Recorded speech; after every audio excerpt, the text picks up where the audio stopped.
with hints, tips and tradie chat.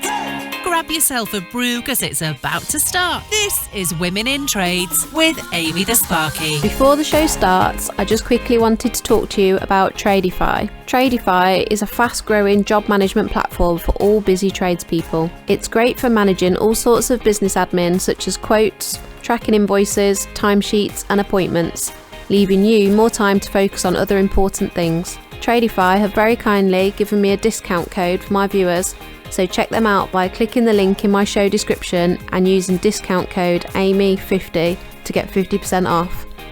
Now, let's crack on with this show. Hello and welcome back to a podcast about awesome women in trades. Today we're going to be talking to Gina from York and Daughter. Hello. Hello. You okay? Not too bad. How are you? I'm good, thank you. Can I just confirm, are you the daughter? I don't know, you know.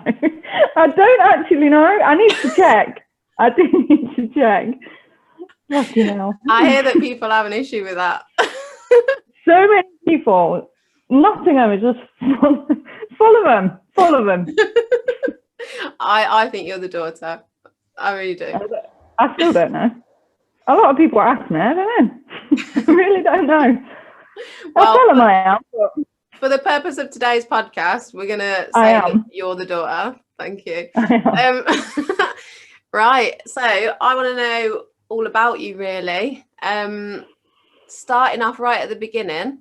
So can you tell us, how did you get into this life, this crazy life? Like, were you always planning on working with your dad, or is it something you changed and decided to do later in life? Or tell me everything, basically. So my dad's been an electrician since he was since he popped out of the womb, I think. So yeah, obviously when we was little, we used to. He's not always been self-employed, but he's always been sort of like jobs on the side and that. But we used to go. My sister used to do it before me. So okay. Yeah, she don't do it anymore because I don't know. It's hard working with family. If you don't work with family, you won't understand. But it is hard. He had a really bad accident when I was about 2, and he's not deemed as employable anymore. So that's why I went self-employed.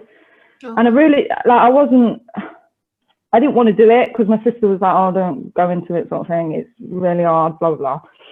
And then I went to college to do sport and I fucking hated it. Sorry. But I hated it. I really did. And I just rang my dad and I was just like, oh, can I come and work with you? And he was like, yeah, you can go on a trial. Imagine your dad saying that. You can go on a trial. Went on trial for 3 years. And then put myself through college. Trial? Yeah. Wow. Yeah. He really wasn't sure if he liked you. I was like an apprentice for like 6 years. It was awful. Wow. But yeah. So put myself through college. When I went to college to sign up, I was just going to do the level 1 and then work my way up like each year. But this guy like took me to one side and he was like, oh, you should do an apprenticeship. And I got speaking to him and I was like, yeah, okay. Honest to God, the college, shocking. Yeah. I don't know if you got that. Absolutely fucking shocking. Yeah. There are no words. I still don't have my portfolio. Like, I have no words for that college. It's rubbish, isn't it? So, how old were you when you started at college then, when you started your training? 18, nearly 19. Okay, and how long ago was that? Giving your age away. Well, I'm 27, so I've been doing it. I left college when I was 16, joined my dad when I was 16. You should be good with maths, shouldn't you, being an electrician? But, you know, nothing is upstairs here. So you started when you were about 18 and you did it for 6 years? Yeah, through college, yeah. So, right, so well, no, I was like with my dad for like 2.5 years before I put myself through college. Oh, right, okay. And then I started a 3-year apprenticeship that didn't last 3 years because college was ridiculous. Awful. But yeah, it was only me and one other woman there, well, girl. And she left like a year in. And it really made me think like, oh, do I want to do it? Because I was just surrounded by men. And you know what I was like. And you know what? I made some really good friends at college. I mean, I was there a long time. So you were. Honestly, it was such a pain trying to get. So we had a tutor for like a year, like a proper one. And then he left. Don't know why he left.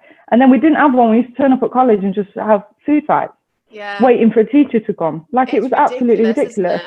I was talking to Helena at Pink Plumbing, and she had exactly the same experience. My college experience was rubbish, as in like with the college and the tutors.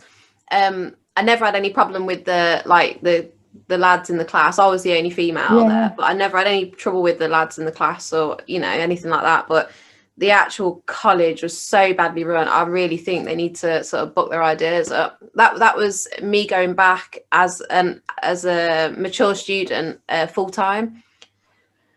It was a painful experience. What college was it?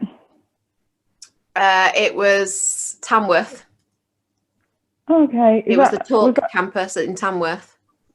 Okay. Ours was based for college. I know that's just every time you say based for college to anyone in Nottingham, they're like, oh, fucking hell. Yeah. Based for college. I think it's a general thing with colleges. It's all because Helena's in Stafford. She trained over that way, and it's just awful. I think it's just the trades in general, the apprenticeships, because the guys in like the level 1, 2, they were getting on fine, and it's like they didn't want to put anything into the apprentices, and they just left us to get on with it. And sometimes I was just like to my dad, I'm not going to college. It's pointless. I'd rather come on site and actually learn something rather than be there and do nothing. Yeah, it is awful. I was the eldest one there, and just it used to drive me mad. Everyone was just messing about. We rarely had a tutor. Probably not even half of the time I was there we had a tutor. Less than that, a third of the time maybe. We were just told, sit on the computer and do that. And I think I could have done that at home. Or I could have, wasted a day. I could have gone to work or, done anything. It's really frustrating, especially when you pack. So, it cost me about $5,000 to do the 2 years. So when you're paying, a decent amount of money for an awful experience, it's annoying, isn't it? And when you did get a tutor, were they just shit? Like, the guys that we got in, they just didn't know. I think I knew more than them, and I was an apprentice. Yeah. You know what I mean? It's like... Yeah, I really think colleges do need to sort themselves out. And it puts people off, doesn't it? It puts people off going. Yeah. It's a real shame. Yeah, and it's like the practical side of things in college. Like, you would just be sat down just writing shit out. But the actual practical side, the tools, they don't spend any money on tools for you to use. They don't tell you to bring your own tools in because do you know what I mean? I ended up taking some of my own stuff in. Someone nicked my Stanley knife. I know. It was the one that I sliced my thumb off with as well. And I was like, oh, it was like a little souvenir and a little trophy, and someone fucked off with it. So did it still have blood on it? I don't even think I changed the blade. So yeah, it would have done. It would have done, yeah. But yeah, they need to put more money into it, definitely, because even the testers, everything, it's just crap. Yeah. I agree. What about your experience, like overall? So you said that you made some good friends, and I still being the only female after the other girl left. Did you find it easy, or like did you just fit in with everyone? Yeah, just fit in with. I mean, some of the guys dropped out as well. So I think they just got fed up with the whole college experience and they dropped out. So unless they got touched up, I don't know. I don't know. But yeah, it was like I say, I still talk to some of the lads. One of the lads was like my best mate, so it was good for that sort of thing. But it was hard. It was hard because people just thought, when I first started, they just thought you didn't know what you was on about, and then you sort of have to prove yourself and be like, oh, actually, you do it that way. Yeah. And then they're like, oh, he does know what she's on about. I bet that's good for you, having worked with your dad for a couple of years before. Yeah, definitely. I mean, ahead of, Yeah. When we were younger, we used to go on site with him, like some holidays and stuff. We used to go with my dad. So we kind of knew the basics, but yeah. That's cool. So so you mentioned earlier about it can be difficult working with family. What are the difficulties? Like, do you argue a lot? Do you fall out? Do you just, disagree on the way you should do things, or now I'm fully qualified and I have my own way to do. Every Sparky has their own way to do things. You do stuff different than I would do stuff. The next Sparky would do stuff different to we do stuff. My dad does stuff different to every fucker I know. Honestly, and I'm just, it baffles me. Sometimes I'm thinking, you're making work for yourself. And then I voice it and then we argue. So it grinds my gears basically, but like it's just my dad in it. When I was apprentice, he used to have patience, like telling me how to do things. On other days, like he would just want to have the patience. He'd be like, "Do you know what I'm on about?" I'm like, "No," and he didn't want to explain it all over again. Mainly lighting because it's harder in it, and he just didn't use it, and then he just used to just do it himself, and I just used to have to watch him. Most of my experience is just me watching my dad, and then going, "Oh, I could do it better than that." That's funny. I don't think I could work with my dad. No. Don't do it. Don't do it. A lot of people say that. My sister, like I say, my sister used to do it, and they just didn't get on. And she works in the NHS now. The NHS. Yeah, so but it is what it is, isn't it? Yeah. But now, so like when we was in the van, I used to share a van with him because I'm not old enough, and he's a smoker, and honestly, bugbear, he used to open his window like this much just so his fag can go out and just like blow the smoke through the window. I'm basically smoking in the van. Like, it probably used to bug me, so I bugged him to get me a first van, and he got me this little shitty combo van. Honestly, it just used to break down all the time. But it was like, I can't come to work today. I'm just stuck on the M1 in the van. But it was like a trial van. So right. But now, since having my own sort of independence and booking my own work in and doing my own sort of thing, we get on a lot better now. I was going to say that. Do you always work together then, or do you do your own jobs on your own? Like all the time, or most of the time I'll be working on my own. I recently got in touch with, I don't know how I got in touch with him. This guy is an electrician, and I subby to him. And I work a lot with him. And then my dad's so since I got qualified, my dad's sort of gone into building rather than just sparkying. And he was like, "Oh, you can be the electrical side, and I'll do other stuff." Like, he's always done it, but never sort of done it full time. He's always done it for just friends and family and stuff like that. So he's sort of gone proper into that, and then he's doing all of that stuff, and then I'll just jump onto the electrics when needed, and then just go on other jobs. Oh, that's good. So that works well then. Yeah, it's a lot better, but he still gets involved though when I do go and do the electrics there. It's like, I won't do it like that. I won't do it like that. You must find it difficult not to say anything because, I think like the older generation are sort of set in their way, aren't they? And everything they teach us is right, but I suppose things change. We get taught new stuff at college, and they can't accept that there might be a different or new way to do something, and we can't tell them, because who are we to tell them Exactly. that we've learned something different? I always get too scared, and I'm like, yeah, we'll do it your way. No, I'll tell my dad, and any other Sparky that I say, I'm like, don't do it like that. What are you doing? What are you doing? I won't do it like that if I was you.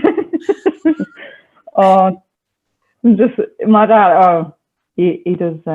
Sometimes he just walks away from me because he can't deal with me. Just keep going on at him about it. I was like, oh well. Will, the guy that I work with quite a lot, he's like proper up on regs. Like he reads it while he's having a shit, I think. So he's like about 6 times a day for the standard tradie man. Yes. So yeah, he's proper up on it, and I'll go, oh, my dad. Oh, well, Will says don't do it like that. Oh no. Fucking hell. Then it'll be Exactly. I can imagine it. Oh god. Yeah. Right. And let's hear some funny stories, because your Instagram stories in the morning, just of your general life, what is happening, really cracks me up. It always makes my day. And do you not get that though? Because I spoke to Summer Sparky. Yeah. I was speaking to her the other day, and she was like, I don't get it. She's like, I don't get it. People don't say stuff to me, but I get it like every single day. Someone will say something to me or stare at me, or like, obviously I've got the van siren and people edge forward in the van, and I like look, and there's like 2 tradesmen, like, I'm like some people even wind the window down, and it's like, honestly, the other day when I was on about the guy with the saw, when he was like, oh, is that a nice one, is it? Like, he was proper patronising. I was having such a day. I was just like, it was one of them days where I had to question whether I wanted to do it anymore, because it was proper like, yeah, like people, I don't know what's wrong with people. It's Nottingham. I need to move out of Nottingham because they're all knobheads. It's not Nottingham. I used to get it a lot, but I think now I work in a lot of the, around a lot of the same people. So I think once you've gone through that initial meeting everyone, and the area that I live is quite small, so I think people have heard about me, like people in trades. So I don't really get it. Like if I go screw fix, everyone's like, you know, if you go screw fix and like your work boots and that, everyone's like, what? Yeah, or you go in like the electrician and plumbing side. Yeah. And there's like 6 people in there, and they're all like, what the fuck are you just doing? go, I've only come for the biscuits. Free biscuits. The screw fix side, I've had that. The screw fix side's that side. Clearly, I'm not a fucking member of the public fucking going to buy a lamp. It does wind you up sometimes, but I don't know. I don't like I don't know, I suppose it depends what mood I'm in. I had a customer say to me one day, I was doing some armoured in the garden. I've got one of them Hawkbill knives, the curved ones. Yeah. Put in the sheathing, and he came over to me and he was like, oh, sweetheart, that knife's ever so sharp for you. Do you want me to do that for you?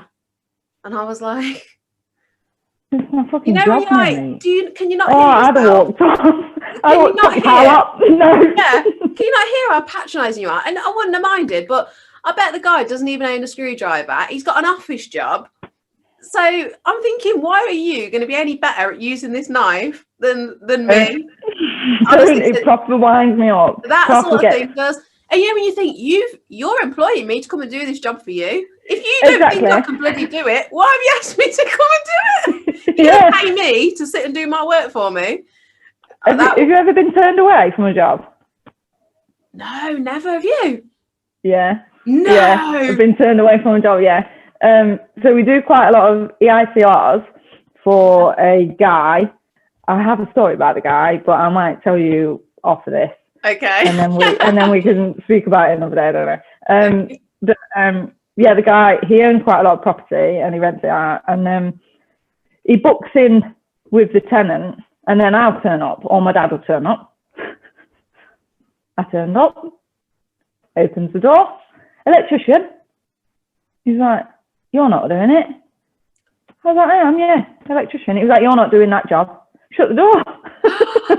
No. Shut the door. I rang my dad. I was like, oh, he's just turned me away. He was like, what do you mean he's turned you away? I was like, apparently I'm not doing it. He was like, fuck him then, we're not he can get someone else to do it.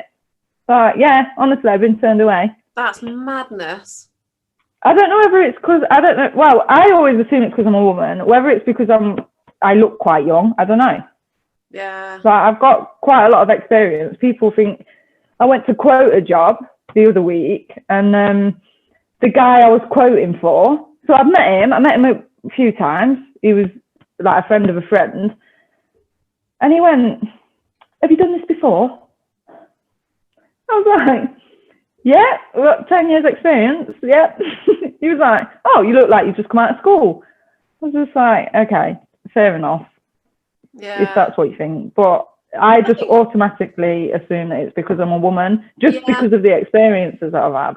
I would assume that. But, you know, when you think about it, I think it'd be more off-putting for someone to think you were, you know, like really young and inexperienced. So it could be that. It could just be us because we're women thinking, oh, it's because I'm a woman. But it could be that I think, oh, she's 18, she's got an experience. I want someone who's 35 and got, you know what I mean? Yeah. Who's super experienced to work on my house.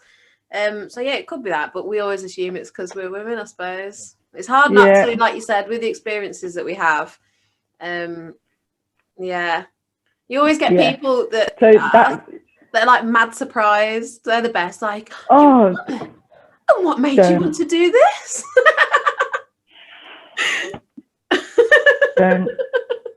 It's funny. It is funny sometimes. You can't. I've started to laugh at people. Yeah, it is. When you've had a bad day, you're just like, not again. Yeah, laugh about it. Yeah. Have you got your van time in? No. Get it signed. You'll get stared at. No. People think I've had it before I've had my van time written. Hopped out of the van. Oh, you're the cleaner? No, I am fucking not your cleaner. That's so funny.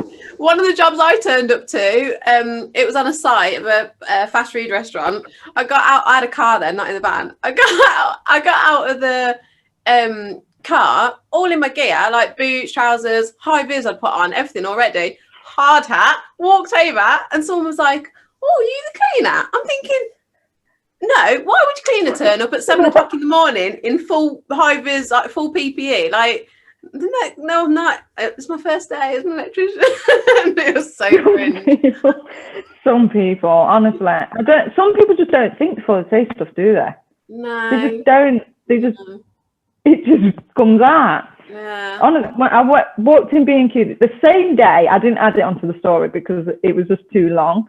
But the same day that the guy pissed me off about the saw, I walked through the trade entrance of B&Q, me and my mate, right? She dresses the same as me because she's a property developer. So we was just going into B&Q, getting something. And honestly, these two guys, one of them nearly fell over. It was like he'd never seen a woman in steel toe caps before. He nearly fell over. Zoe was like, it's like we were at Hurricane Cassandra just going through the door. Like he nearly fell over. I was just like, what?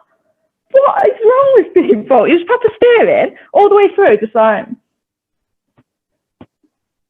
looking you up and down and like, I've just had enough. It's madness, isn't it? It's funny. Right. So in your career so far, what's been your proudest moment? What you're most proud of?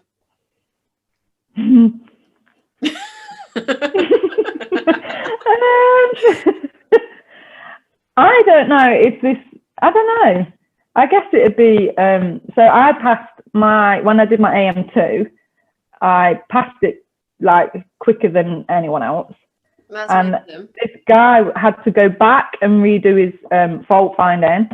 And I was just like, oh, that's actually like it's a bit of a confidence booster, isn't it? Yeah. But I don't know. I don't really know. I was proud of my videos. Say that again. My proudest moment. just to clarify, those videos that I do in the morning, I did a couple as like a joke, and then my granddad told me off when I didn't do any more. Oh.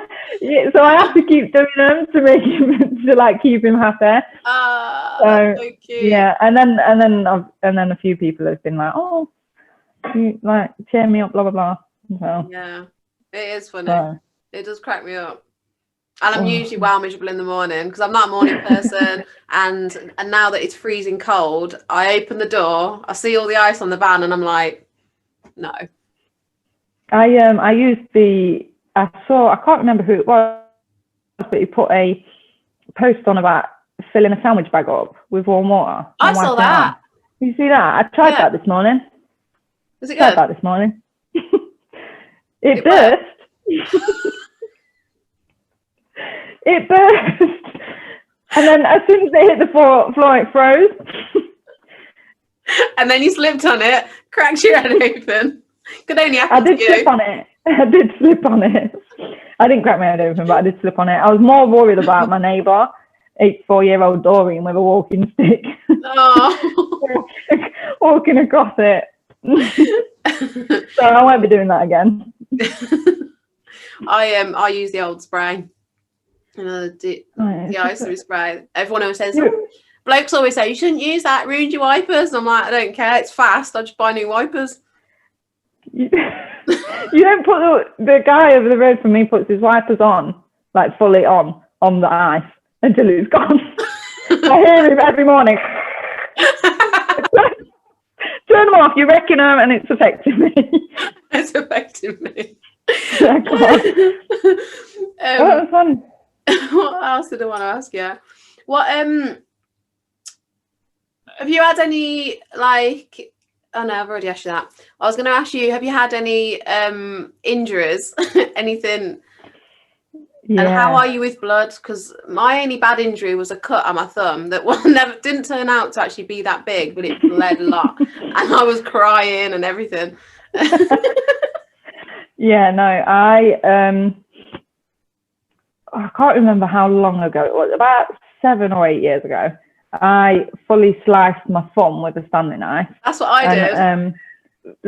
A blade's depth in. Oh. I don't know if you can see the scar. Oh yeah. All right. And I had to have surgery on it. Oh you know what? This was when I was in the same van as my dad. He'd just got a new van, and I sliced it, and I didn't feel it because it was a Stanley blade. You can't really feel it.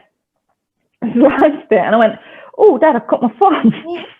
It was pissing out. It was fully pissing out, and I couldn't see. I started to feel a bit sick. I'm not great with blood, but I shown him, and he proper opened it up, right? Opened it up, and he was like, "Oh yeah, I can see some fatty deposits coming up." Thanks, Dad. I went, "Oh, I'm going a bit dizzy. I had to sit in his passenger side of his van, and hold my hand out the door so I didn't get blood in his van. Hold it up and hold it out, and lean out so I didn't get blood in his hand. And then he was ringing round trying to get someone to take me to hospital because he didn't want to leave the job. Right?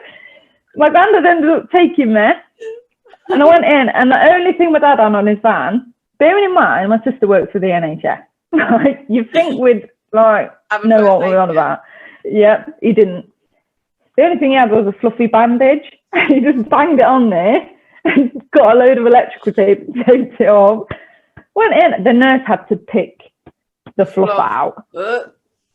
Yeah, and then I had to go from one hospital to another hospital to get it, have an operation on it to make it better. Yeah.